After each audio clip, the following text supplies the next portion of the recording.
ሰላም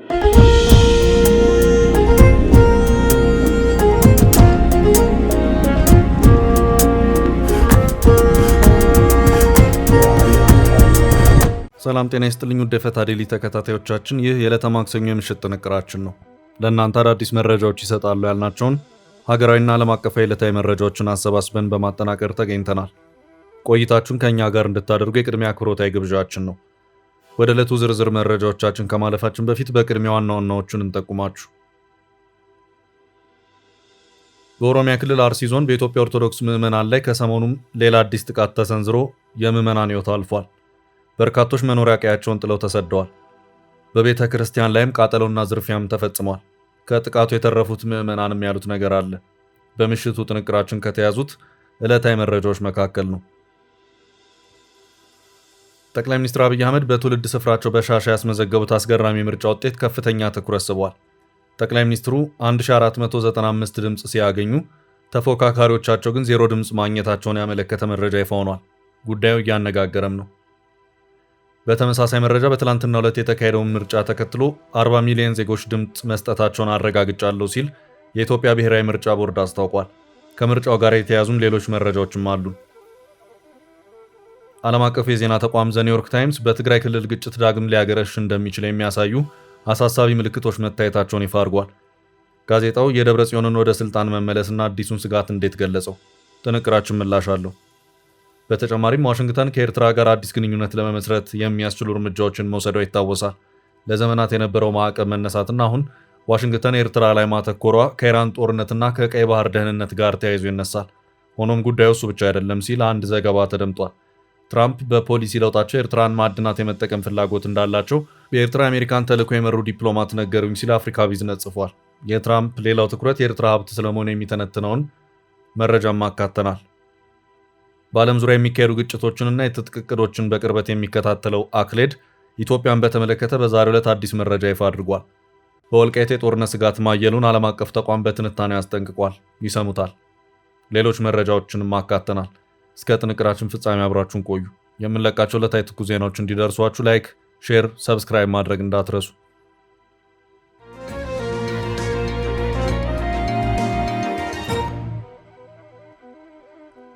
የአርሲ ምዕመናን ጥቃትና ግድያ። በምስራቅ አርሲ ሀገረ ስብከት ታጣቂዎች በደረሰ ጥቃት 13 የኢትዮጵያ ኦርቶዶክስ ተዋሕዶ ሃይማኖት ምዕመናን መገደላቸውን በዛሬው ዕለት የወጡት መረጃዎች አመላክተዋል።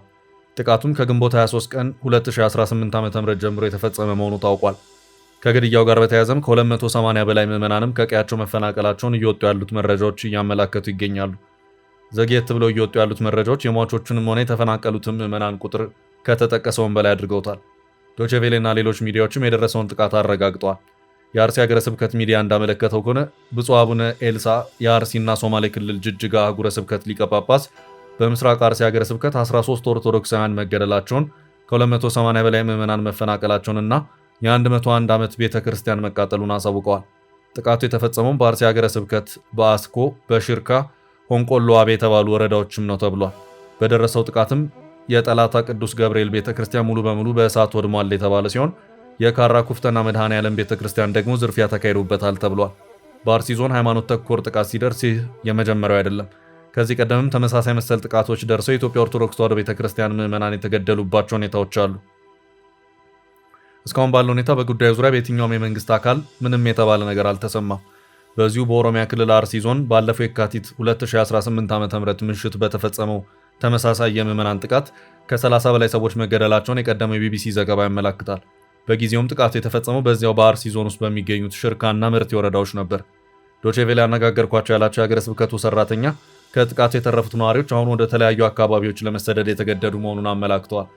ለጊዜው ጥበቃ ወዳለባቸው አጎራባጭ ቀበሌዎች ከመሰደዳቸው ውጭ ማንም ሊረዳቸው እንደሚችል የታወቀ ነገር የሌለ መሆኑንም ነግረውኛል ብሏል። ዶቼ ቬለ ጉዳዩን ለማጣራት የኦሮሚያ ክልል ባለስልጣናትን በስልክ ለማነጋገር ጥረት ባደርግም አልተሳካልኝም ብሏል።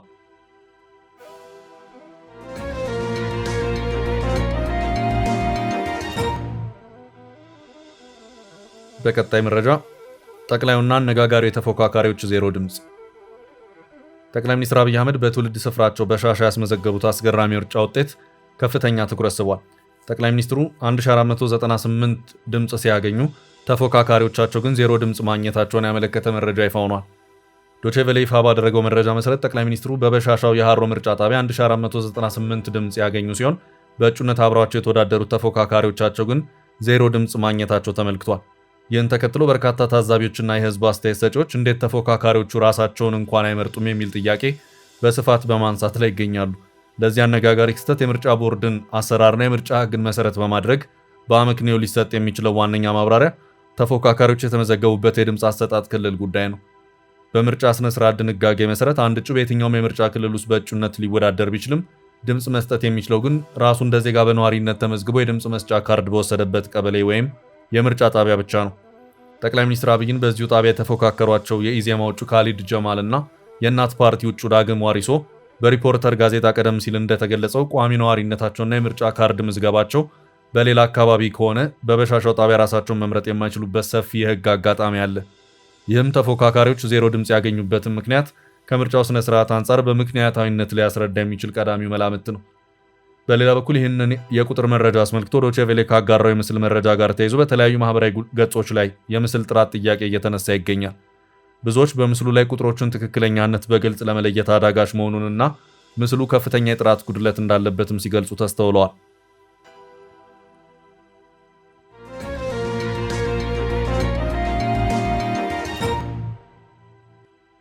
በሌላ በኩል 40 ሚሊዮን ህዝብ ድምፅ ሰጥቷል ምርጫ ቦርድ።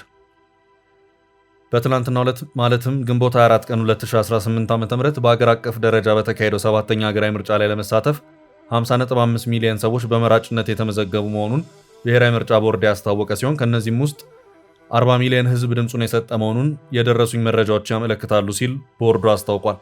የብሔራዊ ምርጫ ቦርድ መረጃ እንደሚያመለክተው ለመራጭነት ከተመዘገቡት ከ50 ሚሊዮን በላይ ኢትዮጵያውያን መካከል ሴቶች 46 በመቶ እንዲሁም ወንዶች 54 በመቶ ናቸው። 40 ሚሊዮን የመራጮች ቁጥር ነው የተባለው እስከ ትላንቱ ምሽት 2 ሰዓት ድረስ ነው የነበረው ተብሏል። ከዚያ በኋላም የድምፅ አሰጣጥ ሂደቱ እስከ እኩለ ሌሊት የዘለቀ በመሆኑ ከዚህም በላይ ሊጨምር የሚችል መሆኑም እየተመለከተ ነው። ምርጫው በታቀደው መሰረት ትላንት ግንቦት 24 ቀን 2018 ዓ.ም የተካሄደ ሲሆን የድምፅ አሰጣጥ ሂደቱ በአንዳንድ አካባቢዎች እኩለ ሌሊት እስኪያልፍ በመዝለቁ ዛሬ ድምፅ ቆጠራና ቅድመ ውጤት መረጃዎች ይጠበቃሉ። ከዚህም በተጨማሪ በስልክና በኔትወርክ ምክንያት መረጃ ያልተሰበሰበባቸው ቦታዎች እንዳሉም ተመላክቷል። በሌላ በኩል በቡርጂ ምርጫ ጣቢያ አስፈጻሚዎች በምርጫ ጣቢያ በድምፅ መስጫ ወረቀት ላይ ምልክት እያደረጉ ድምፅ ሲሰጡ ስለተገኙ ምርጫ ጣቢያው ሙሉ በሙሉ እንዲዘጋ ቦርዱ መወሰኑን ተናግረዋል። አስፈጻሚዎች ላይ የሚወሰደው እርምጃ በቀጣይ እንደሚገለጽም አስታውቀዋል። ከ10400 በላይ እጩዎች የተመዘገቡበት ይህ ምርጫ በአጠቃላይ 2198 ለህዝብ ተወካዮች ምክር ቤት እንዲሁም 8736 ደግሞ ለክልል ምክር ቤቶች መቀመጫዎች በእጩነት የቀረቡበትም ነው። ለህዝብ ተወካዮች ምክር ቤትና ለክልል ምክር ቤቶች ከፍተኛውን እጩዎች ያቀረቡት 3 ፓርቲዎች ናቸው። በዚህም ገዢው ብልጽግና 2950 እጩዎችን በማቅረብ ቀዳሚ ሲሆን የኢትዮጵያ ዜጎች ለማህበራዊ ፍትህ ኢዜማ 1256 እጩዎችን በማቅረብ በሁለተኛ ደረጃ ሲከተል፣ በሶስተኛ ደረጃ ትብብር ለኢትዮጵያ አንድነት ፓርቲ ደግሞ 1032 ተወዳዳሪ እጩዎችን አቅርቧል። ሌሎች ፓርቲዎችም በተለያየ ቁጥር ለተለያዩ ምክር ቤቶች መቀመጫ ለማግኘት እጩዎችን በምርጫው ላይ እንዲወዳደሩ አቅርበዋል። የግል ተወዳዳሪዎችም ተካተውበታል። ይህ በእንዲህ እንዳለ የኢትዮጵያ ሰብአዊ መብቶች ኮሚሽን ኢሰመኮ በትላንትናው ዕለት የተካሄደው ሰባተኛው ጠቅላላ ምርጫ ሰላማዊ፣ አሳታፊ፣ ዴሞክራሲያዊና አካታች ሆኖ አግኝቼዋለሁ ሲል በዛሬው ዕለት ባወጣው መግለጫው አስታውቋል። ሪፖርቱን ለመገናኛ ብዙሃን ያቀረቡት የኮሚሽኑ ዋና ኮሚሽነር አቶ ብርሃኑ አዴሎ ኢሰመኮ ከ320 በላይ አባላት የያዙ 104 የክትትል ቡድኖችን በምርጫው ዕለት ማሰማራቱን አስታውቀው ልዩ የክትትል ቡድኑ በአማራ ክልል ባህር ዳርና ጎንደር ከተሞች፣ በኦሮሚያ ክልል ጅማና ጎማ አጋሮ ከተሞች እንዲሁም በደቡብ ኢትዮጵያ ክልል በአርባ ምንጭ ዙሪያ ተገኝቶ ምርጫውን መከታተሉን አስታውቋል። ኮሚሽኑ ምርጫውን የተመለከቱ 104 አቤቱታዎች እንደቀረቡለት የገለጹት አቶ ብርሃኑ ከእነዚህ ውስጥ 93ቱ ከኢትዮጵያ ብሔራዊ ምርጫ ቦርድ ጋር በነበረ የጋራ መረጃ ልውውጥ አማካኝነት መፍትሄ እንዳገኙ ገልጸዋል።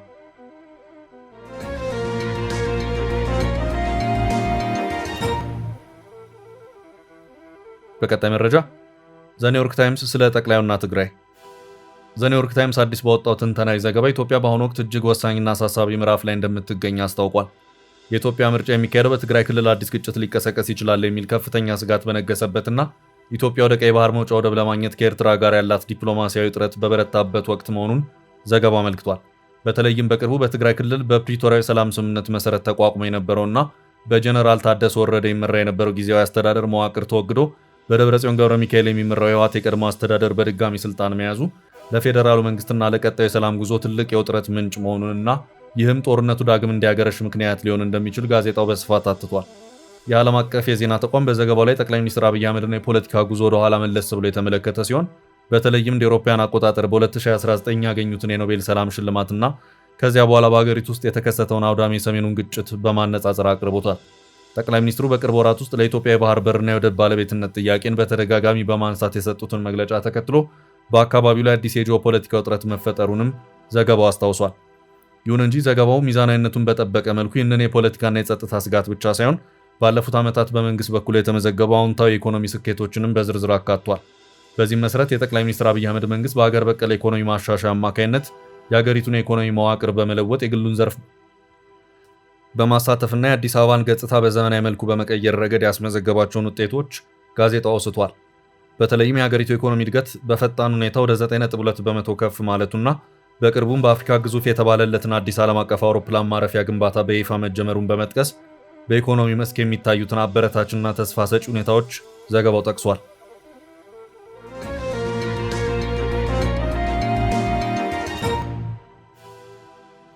በቀጣይ ርዕስ ትራምፕ የኤርትራ ማዕድናት ላይ አተኩረዋል። ግብጽ ከዋሽንግተንና አስመራ ንግግር ጀርባ ናት። ባለፈው ወር ከዋሽንግተን ብዙ ያልተጠበቀ ውሳኔ ወይም የፖሊሲ አቅጣጫ ለውጥ በአፍሪካ ቀንድ ሀገር ኤርትራ ላይ መሰማቱ ይታወሳል። አሜሪካ በኤርትራ ላይ ለዘመናት የጣለችውን ማዕቀብ ለማቃለልና ከኤርትራ ጋር ያላትን ግንኙነት ዳግም ለመገንባት ሪኢንጌጅ ለማድረግ ማሰቧን ያመላከተ ውሳኔ ነው። ዋሽንግተንን አሁን ላይ ወደ አስመራ ያመጣት የኢራኑ ጦርነትና ተጽዕኖ ነው የሚል አመክንዮ ሲነገር ይሰማል። የኢራኑ ጦርነት በየመኑ ሁቲ አማካይነት የቀይ ባህር መተላለፊያ የሆነውን ባቤል መንደብን የመረበሽ ስጋት መፍጠሩ አሜሪካ ኤርትራን እንደ አማራጭ እንድትመለከት አድርጓታል የሚል ሀሳብ ይነሳል። ከየመን 20 ኪሎ ሜትሮች ብቻ የምትርቀው ኤርትራ ለቀይ ባህር ደህንነት ለአሜሪካ ቁልፍ አጋር መሆን ትችላለችም እየተባለ ነው። የሆርሙዝ ወሽመጥ በተዘጋበት በዚህ ጊዜ ዓለም እያየ ያለው የነዳጅና ኢኮኖሚ ፈተና ሁቲዎች ባቤል መንደብን በተጨማሪ ቢዘጉ የሚፈጠረው ዓለም አቀፍ ቀውስ ይበልጥ እንደሚባባስ ተገማች ነው። ታዲያ ዋሽንግተን ወደ አስመራ ያመራት ዋነኛ ምክንያት ይህ ነው ቢባልም አፍሪካ ቢዝነስ የተሰኘ ዜና ምንጭ ግን ውሳኔው ከባህር ማሪታይም ደህንነት ጋር ብቻ የተገናኘ አይደለም ሲል ትንተና አስነብቧል። ፕሬዚዳንት ትራምፕ በዚህ የፖሊሲ ለውጥ የኤርትራ ማዕድናት ላይ አተኩረዋል ሲል ነው ዘገባው የገለጸው። ላለፉት 2 አስርት ዓመታት የሁለቱ ሀገራት ግንኙነት ውጥረት የነገሰበት፣ አሜሪካ ኤርትራን በሰብአዊ መብት ጥሰት የምትከስበት እና ማዕቀብ የምትጥልበት፣ ኤርትራ ደግሞ ስለ ሉዓላዊነትና ስለ ውጭ ጣልቃ ገብነት ማስወገድ የምትናገርበት ነበር።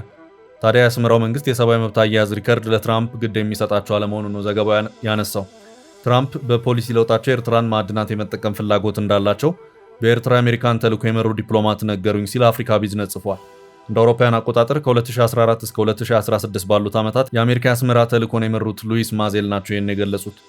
ዲፕሎማቱ ትራምፕ ከሰብአዊ ጉዳዮች ይልቅ ወደ ንግድና ኢንቨስትመንት ያመዘነ በተለይም በልዩ ማዕድናት ወይም ሬር አርዝ ሜታልስ ላይ ያጠነጠነ ፍላጎት ኤርትራ ላይ ያላቸው ብለዋል። ኤርትራ ያሏት ማዕድናትና የክምችት መጠናቸው ገና በዝርዝር መታየትና ጥናት የሚጠይቅ ቢሆንም ሀገሪቱ የመዳብ ዚንክ እና ኒኬል የተረጋገጠ ሀብት እንዳላት ዲፕሎማቱ ይገልጻሉ። ወርቅም ከኤርትራ ማዕድናት መካከል አንዱ ነው። ኤርትራ በተለምዶ አረቢያን ኑቢያን ሺልድ በሚሰኘው መልክዓ ምድራዊ ክልል ላይ የተቀመጠች ሲሆን ይህ በራሱ ልዩ የመሬት ማዕድናት መገኛ መሆኗን ያመለክታል ብለዋል። ወደ 1200 ኪሎ ሜትር ገደማ የሚረዝመው የኤርትራ የባህር ክልል የተፈጥሮ ጋዝና ነዳጅ እንዳለው አይጠረጠርም። ትራምፕ ይህን ይሻሉ ነው ዲፕሎማቱ ያሉት። በአሁኑ ጊዜ ኤርትራ በማዕድን ዘርፍ ለውጭ ኢንቨስተሮች የምትሰጠው ፍቃድ በእጅጉ የተገደበ ቢሆንም ኤርትራ ብትፈቅድ እንኳን የናቅፋ ምንዛሬ ችግር ማለትም በዓለም አቀፍ የባንክ ስርዓት መመንዘር አለመቻሉ ኢንቨስተሮች በሀገሪቱ ሰርተው ትርፋቸውን ለመውሰድ አዳጋች ማድረጉ እንደ እክል ይታያል። ሆኖም የኤርትራ የማዕድን ዘርፍ አሁን ላይ ባዶ አይደለም። ጥቂት የቻይና ድርጅቶችና አንድ የካናዳ ኩባንያ የሚንቀሳቀሱበት መሆኑን ዲፕሎማቱ ገልጸዋል። የካናዳው ኔቭሰን ሪሶርስስ የተሰኘ ኩባንያ ከ2011 አንስቶ በምዕራብ አስመራ ቢሻ ማዕድን ማውጫ የተሰማራ ሲሆን ኮፐርና ዚንክ ያወጣል። በ2019 ደግሞ ዚጂን ማይኒንግ የተሰኘ የቻይና ኩባንያ የካናዳውን ኩባንያ በ1.4 ቢሊዮን ዶላር ድርሻ መግዛቱን መረጃ ያመለክታል። ዲፕሎማቱ ማዜል የኤርትራና የዋሽንግተን ዳግም ግንኙነት መቀጠል በዚህ ንግድ ላይ ተመሰረተ መሆን ይችላል ብለዋል። አስመራ የቻይና ኩባንያዎች ብቻ ኢንቨስተር ሆነው በሀገሯ እንዲቀጥሉ አትፈልግም፣ ያላትን የኢንቨስትመንት አማራጭ ማስፋት የምትፈልግ ይመስላል ብለዋል። አፍሪካ ቢዝነስ በዘገባው ትራምፕን ከአስመራ የማቀራረቡ ጉዳይ በግብፅ ስውር እጅ ሳይከወን አይቀርም ሲል በጽሑፉ አስፍሯል። የአፍሪካ ቀንድ ተንታኝ ገሊላ አምባይን ምንጭ ያደረገው ዘገባ ካይሮ ዋሽንግተንንና አስመራን የማደራደር ሚናዋ ላቅ ያለ ነው ብሏል። ግብፅ በተለምዶ የመካከለኛው ምስራቅ ሀገራትንና ኃይሎችን ከዋሽንግተን ጋር የምታስተሳስርና የምታደራደር ሀገር ናት ያለው ዘገባው ግብፅ በኢትዮጵያ ላይ በምትከተለው ፖሊሲ ወይም ከአባይ ወንዝ ውሃ ጋር ባላት ቁርሾ ምክንያት የአስመራውን ስምምነት ሳታፋጥን አልቀረችም ብለዋል። ዘገባው በተመሳሳይ ሰዓት ዋሽንግተን ለኢትዮጵያ ማዕቀብ ማንሳቷን አመልክቶ ትራምፕ ከኢሳያስ ጋር የሚኖራቸው ግንኙነት ከአዲስ አበባ ጋር ያለውን ግንኙነት ይበልጥ የሚያወሳስብ ሊሆን እንደሚችል ጠቁሟል።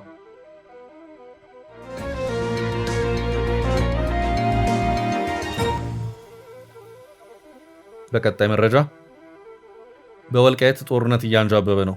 አክሌድ በዓለም ዙሪያ የሚካሄዱ ግጭቶችንና የትጥቅ እቅዶችን በቅርበት የሚከታተለው አክሌድ ኢትዮጵያን በተመለከተ በዛሬው ዕለት አዲስ መረጃ ይፋ አድርጓል። የአክሌድ የምስራቅ አፍሪካ ጉዳዮች ከፍተኛ ተንታኝ የሆኑት ዶክተር ጃለሌ ጌታቸው ብሩ ባስነበቡት አዲስ ሪፖርት በኢትዮጵያ መንግስትና በህወሓት መካከል እየተባባሰ የመጣው ውጥረት በትግራይ ክልል ብቻ ሳይሆን በአጎራባች የአማራ ክልልና በሌሎች የአፍሪካ ቀንድ ሀገራት ላይ ከፍተኛ የጦርነት ስጋት መደቀኑን አመልክተዋል።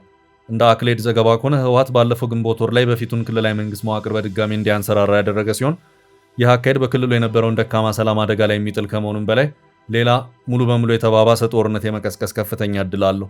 ህወሓት እንደ ስልት የተጠቀመው የጊዜያዊ አስተዳደሩን ስልጣን በሂደት ገፍቶ በማስወገድ የራሱን ሙሉ ቁጥጥር ማጠናከር ሲሆን ይህንንም ተከትሎ ኃይሉን አወዛጋቢ ወደሆነ ወልቃይት አካባቢዎችና ዙሪያ በማንቀሳቀስ ላይ በመሆኑ ቀጥተኛ የጦርነት መደባለቅ በማንኛውም ሰዓት ሊጀምር እንደሚችል ትንታኔው አመልክቷል። ህወሓት በአሁኑ ወቅት የትግራይ ህዝብ ብቸኛ አዳኝ አድርጎ ራሱን እያቀረበ መሆኑን የጠቀሰው ሪፖርቱ በክልል ውስጥ ያለውን ስልጣን ሙሉ በሙሉ ካጠናከረ በኋላ ቀጣዩና የመጀመሪያው እርምጃው በሚቀጥሉት ጥቂት ወራት ውስጥ አወዛጋቢ የሆነውን የወልቃይት ግዛትን በኃይል ለመያዝ ጦሩን ማንቀሳቀስ ይሆናል። ይሁን እንጂ ወልቃይትን በኃይል መቆጣጠር ለኢትዮጵያ መንግስት ፍጹም የማይታለፍ ቀይ መስመር በመሆኑ ህወሓት ይህን አካባቢ በኃይል ለመያዝ የሚያደርገው ማንኛውም እንቅስቃሴ ሀገሪቱን ወደ ሌላ አውዳሚ የጦርነት አዙሪት ውስጥ የሚከት የፊት ለፊት ውጊያ እንደሚቀሰቅስ አክሌድ አሳስቧል። በዚህ አዲስ ውጥረት ውስጥ ግንባር ቀደም ተዋናዮች የሚሆኑት ኃይሎችም ህወሓትን በተለያዩ መንገዶች ለመርዳት ዝግጁ እየሆኑ መሆናቸውን የዶክተር ጃለሌ ጌታቸው ትንተና ያሳያል።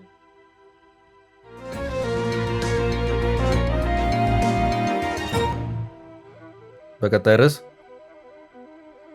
ሱዳኖቹ አዲስ አበባ ላይ ሊያደርጉት የነበረው ወሳኝ ንግግር ተሰረዘ። በአዲስ አበባ ሊካሄድ የታቀደው የሱዳን ሰላም ምክክር በልዑካን ቡድን አባላትና ተሳታፊ ድርጅቶች ውዝግብ ሳቢያ መስተጓጎል ገጠመው። ኩዊንቴት ኮሚቴ የሚሰኝ አካል አዘጋጅነት በዚህ ሳምንት በአዲስ አበባ ሊካሄድ ታስቦ የነበረውና በሱዳን የፖለቲካ መጻኢ ዕድል ላይ ትኩረት ያደረገው ወሳኝ የምክክር መድረክ በተሳታፊ ቡድኖችና በአሸማጋይ ድርጅቶች መካከል በተፈጠረ የውክልና አለመግባባት ምክንያት ሊራዘም እንደሚችል የሱዳን ትሪቢዩን ዘገባ አመለከተ። በኢትዮጵያ መዲና አዲስ አበባ ነገ ረቡዕ ዕለት እንዲካሄድ ታቅዶ የነበረው ስብሰባ ከፍተኛ እንቅፋት ገጥሞታል ነው የተባለው። ይህ የሽምግልና ሂደት የተቋቋመው የሱዳን የፖለቲካ ተዋናዮችን በአንድ መድረክ ለማገናኘት፣ በአገሪቱ ለረጅም ጊዜ የቀጠለውን ግጭት ለመቋጨትና በወደፊቱ የፖለቲካ ሂደት ዙሪያ ያሉ ልዩነቶችን ለማጥበብ ነበር። ከዝግጅቱ ጋር ቅርበት ያላቸው ምንጮች ለሚዲያው እንደገለጹት የአፍሪካ ህብረት፣ የምስራቅ አፍሪካ በይነ መንግስታት ባለስልጣን ኢጋድ እና የአረብ ሊግ ለተለያዩ ተሳታፊ ቡድኖች በተመደበው የልዑካን ቡድን አባላት ስብጥርና ቁጥር ላይ ተቃውሞ አንስተዋል። ምንጮቹ አክለውም ጥሪ የተደረገላቸው አንዳንድ የፖለቲካ ቡድኖች ተቀናቃኝ የፖለቲካ ብሎኮች በምክክር ውስጥ መካተታቸውን በተመለከተ ያላቸውን ቅሬታ መግለጻቸውን ጠቁመዋል። እነዚህ ውዝግቦች ስብሰባው በታቀደለት መሰረት ስለመቀጠሉ እርግጠኛ አለመሆኑን የፈጠሩ ሲሆን አዘጋጆቹ የምክክር መድረኩን የማራዘም ዕድል እንዳለ በግልጽ ማሳወቃቸው ተገልጿል። የታሲስ ጥምረት ቃል አቀባይ አህመድ ቱጎድ ሊሳን ጥምረቱ በስብሰባው ላይ እንዲገኝ ይፋ ጥሪ እንደደረሰው አረጋግጠዋል። ይህ መስተጓጎል ያጋጠመው በሱዳን ጦርና በፈጣን ድጋፍ ሰጪ ኃይሎች መካከል ያለውን ግጭት ለማቆምና የአገሪቱን የአስተዳደር ቀውስ ለመፍታት በቀጠናዊና በአህጉራዊ ተዋናዮች አማካይነት በሱዳናውያን የሚመራ የፖለቲካ ውይይትን እንደገና ለማስጀመር አዲስ ጥረት እየተደረገ ባለበት ወቅት ነው። ቀደም ሲል በአፍሪካ ህብረትና በኢጋድ አዘጋጅነት ሊካሄዱ ታስበው የነበሩ ምክክሮችን በተሳትፎና በውይይት ሂደቱ መዋቅር ላይ በተፈጠሩ አለመግባባቶች ምክንያት መዘግየታቸው ይታወሳል። ውድ ቤተሰቦቻችን ለዛሬ ያዝንላችሁን ርዕሰ ጉዳዮች እዚህ ላይ ቋጨን። ላይክ፣ ሼር እና ኮሜንት በማድረግ ለቻናላችን ድጋፋችሁን መግለጽ እንዳትዘነጉ እያልን ከሌሎች መረጃዎች ጋር ደግመን እስክንገናኝ ቸር ያሰማን ስንል ተሰናበትን።